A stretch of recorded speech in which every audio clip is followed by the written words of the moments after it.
الحمد لله نحمده ونستعينه ونستغفره ونؤمن به ونتوكل عليه ونعوذ بالله من شرور أنفسنا ومن سيئات أعمالنا من يهده الله فلا مضل له ومن يضلله فلا هادي له ونشهد أن لا إله إلا الله وحده لا شريك له ونشهد أن سيدنا ومولانا محمدا عبده ورسوله أما بعد فأعوذ بالله من الشيطان الرجيم بسم الله الرحمن الرحيم خذ العفو وأمر بالعرف وأعرض عن الجاهلين قال النبي صلى الله عليه وسلم رحم الله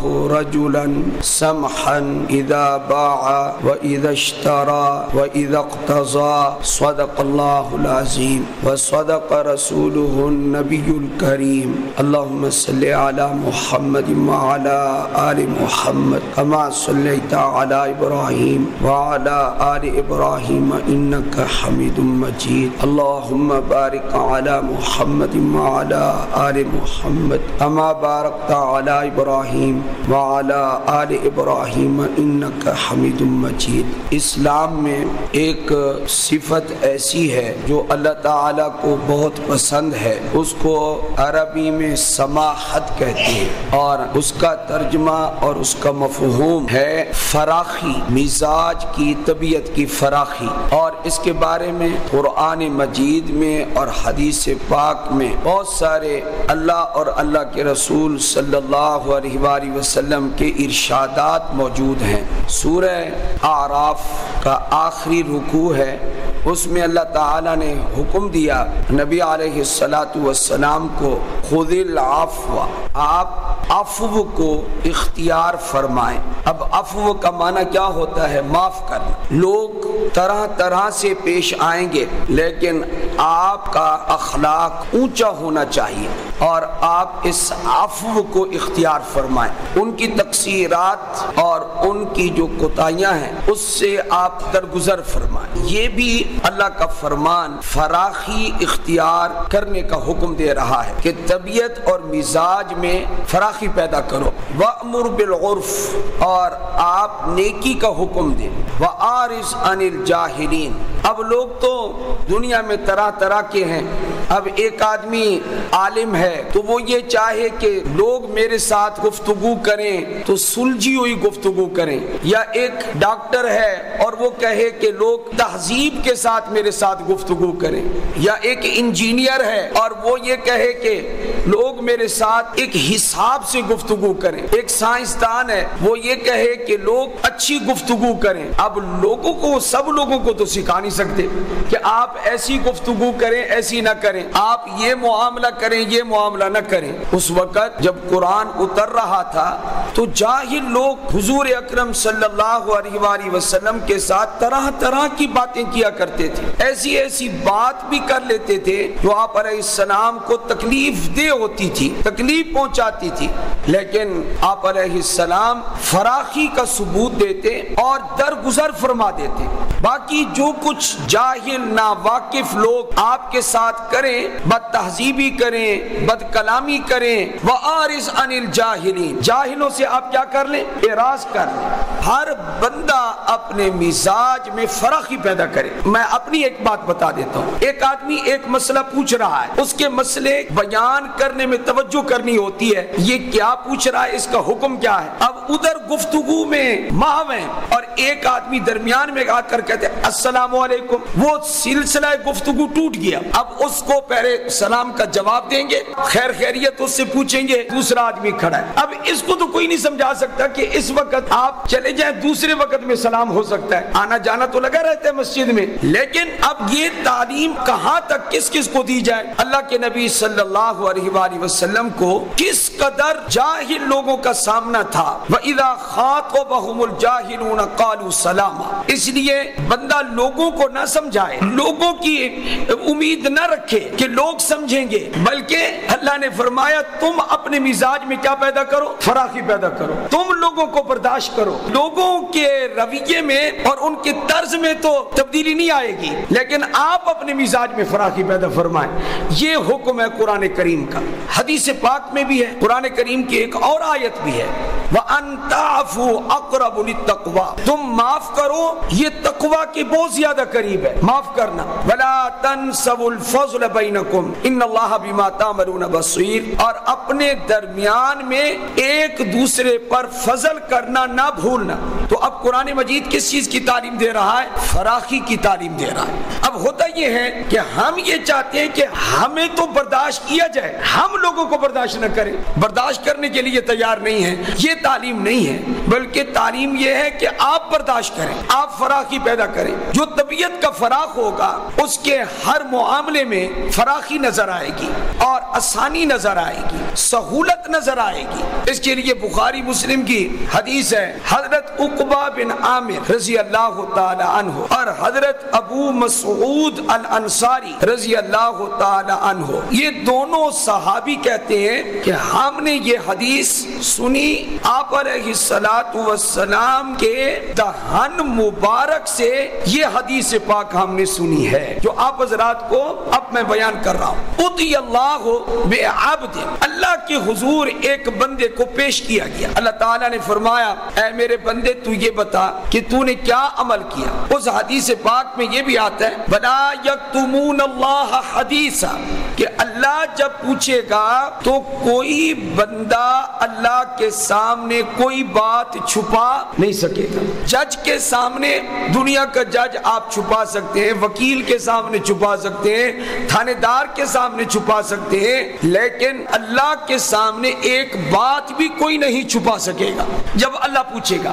کیسے بندہ چھپائے؟ یعلم ما بین ایدیہم وما خلفہم، اللہ تو وہ ہے جو لوگوں کے پہلے حالات کو بھی جانتا ہے اور پچھلے حالات کو بھی جانتا ہے، اللہ تو وہ ہے۔ ہر بندے کے از اول تا آخر اللہ کو حالات معلوم ہے، تو جب معلوم ہے تو کوئی بندہ چھپانے کی کوشش ہی نہیں کرے گا، چھپا نہیں سکے گا۔ تو اللہ تعالیٰ نے اس بندے سے پوچھا اے میرے بندے تو نے کیا عمل کیا؟ وہ کہے گا اے اللہ اور تو میں کچھ نہ کر سکا، البتہ تو نے مجھے مال دیا تھا، صاحب ثروت تھا، اس مال میں نے ایک عمل کیا ہے۔ وہ کیا عمل ہے؟ وہ عمل یہ کان خلقی الجواز، میرا اخلاق، میرا طریقہ وہ یہ تھا درگزر کرنا، میں اپنے مالی معاملات میں درگزر کرتا تھا۔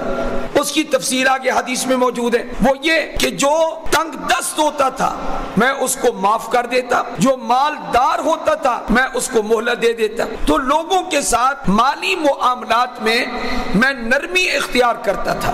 اللہ تعالیٰ کو یہ عمل اس کا پسند آیا، اور جب پسند آیا تو فرشتوں سے اللہ نے کہا تجاوزوا عن عبدی، میرے اس ایک بندے کی یہ نیکی ہے، اس نے میرے بندوں سے نرم معاملہ کیا ہے، میرے بندوں کے ساتھ سہولت والا معاملہ کیا ہے۔ تو تجاوزوا عن عبدی، اسی ایک نیکی کی بنیاد پر اس کے سارے گناہوں کو معاف کر دو۔ ایک نیکی اللہ کے ہاں قبول ہو گئی اس کی۔ مزاج میں فراخی وہ انسان کو بہت اونچا لے جاتی ہے۔ دیکھو نا بھائی، ٹکے ٹکے کا حساب کرنا یہ تو ہر بندہ کر لیتا ہے، لیکن اس ٹکے ٹکے کے حساب میں 2 ٹکے آپ چھوڑ دیں گے کسی کو تو شاید اللہ تعالیٰ آپ کے اس تھوڑی سی سہولت کی وجہ سے آپ پر نرمی فرما دے، آپ پر آسانی پیدا فرما دے۔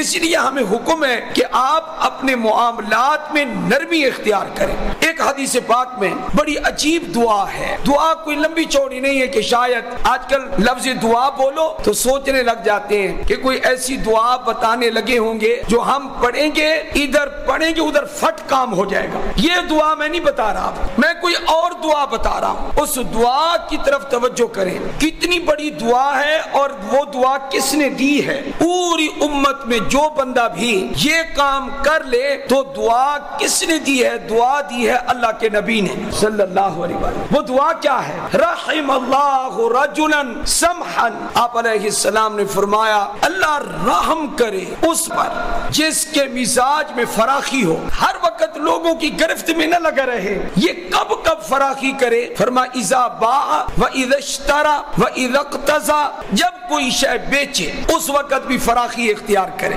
جب کوئی شے خریدے اس وقت بھی نرمی اور فراخی اختیار کرے۔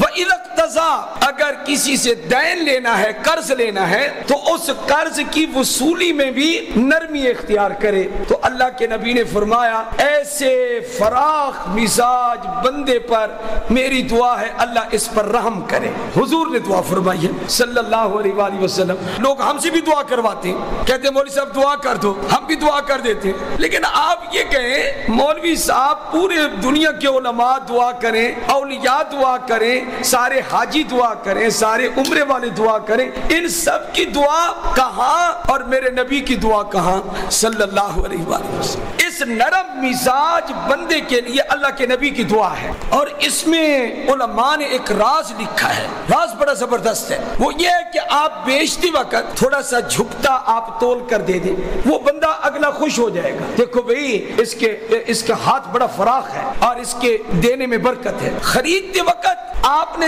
طے کر لیا ہے یہ چیز 24 روپے کی ہے، لیکن دیتے وقت آپ اس کو 25 روپے دے دیں، وہ بہت خوش ہوگا۔